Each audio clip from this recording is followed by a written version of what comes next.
बात किया हूँ और आने वाले दिनों में इस मसले का हल किया जाएगा। धन्यवाद।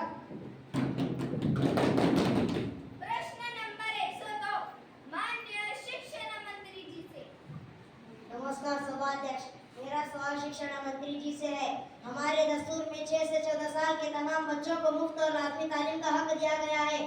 मरकजी सरकार से नई तालीम पॉलिसी को भी जारी किया गया है, पोषण अभियान को भी जारी किया गया है, लेकिन रियासती हुकूमत ने इसको अभी तक अमल में नहीं लाया गया।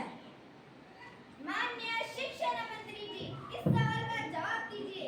नमस्कार सभाध्यक्ष, आदरणीय मंत्री महोदय, मरकजी सरकार ने ये स्कीम भी जारी की है, लेकिन रियासती हुकूमत मुकम्मल तालीम हासिल करने की इदारे जैसे ITI कौंसिल वगैरह 2030 तक मुकम्मल तालीम हासिल करने की कोशिश जारी है। रही बात पोषण अभियान की, मदरसे में दूध, खाना, अंडे वगैरह दिए जा रहे हैं और 2018 से पोषण अभियान जारी है, इसलिए मुझ पर इल्जाम न लगाइए मंत्री महोदय। प्रश्न नंबर 103 माननीय मुख्यमंत्री जी से। नमस्कार सभाध्यक्ष, मेरा सवाल मोहतरम वज़ीर आला से है।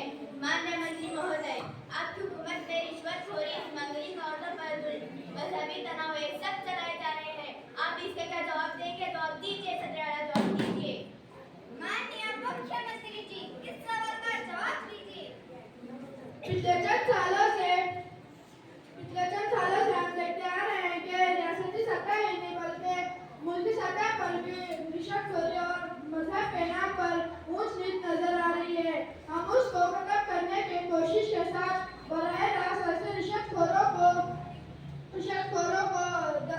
अपनी मुलाजिमत से दस्तबरदार भी कर चुके हैं, ताकि ऐसे गलत अशखास पता चले कि यह कितना गलत काम है। ऐसी मजहब की बुनियाद इंसान और इंसानों के दरमियान मुलाक़ की कोशिश हमारी है। कानूनी कार्रवाई के जरिए कार्यों को खत्म करें। प्रश्न नंबर 104 माननीय अरण्य मंत्री जी से। नमस्कार सभाध्यक्ष, मेरा सवाल माननीय अरण्य मंत्री जी से है। सन 2024 के मुताबिक हाथियों की तादाद में कमी वाक़या हो रही है, इसकी वजह बताइए माननीय मंत्री महोदय। माननीय अरण्य मंत्री जी इस सवाल का जवाब दीजिए। नमस्कार सभाध्यक्ष, मेरा उत्तर है कि कर्नाटक सरकार की सर्वे के मुताबिक वादियात की काम के लिए, रेलवे लाइन बनाने के लिए, घरों की तामीरी, फैक्ट्रियों के लिए जंगल को काटा जा रहा है। जब जंगल को काटा जा रहा है तो हाथी ही नहीं बल्कि तमाम जानवरों की तादाद कम हो जाएगी। ये सवाल घड़ियाल के मंत्री जी से पूछो तो अच्छा होगा।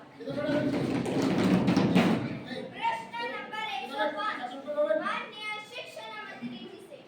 नमस्कार सभाध्यक्ष, मेरा सवाल शिक्षण मंत्री जी से है। जो सरकारी स्कूलों में बच्चों के लिए गर्म खाना पकाती है, इनकी तनख्वाह 2000 से 3000 है। इन पैसों में क्या होगा? इनकी तनख्वाह बढ़ाइए मंत्री महोदय। माननीय शिक्षण मंत्री जी इस सवाल का जवाब दीजिए। जी मंत्री, हमारी माएँ स्कूल में अपने बच्चों के लिए सामान कर खाना पका कर खिलाती है। आज की इस सभा में मैं सबको यकीन दिलाती हूँ कि अगले महीने से ही इनकी तनख्वाह बढ़ाने की भरपूर कोशिश करूँगी। प्रश्न नंबर 106 माननीय गृह मंत्री जी से।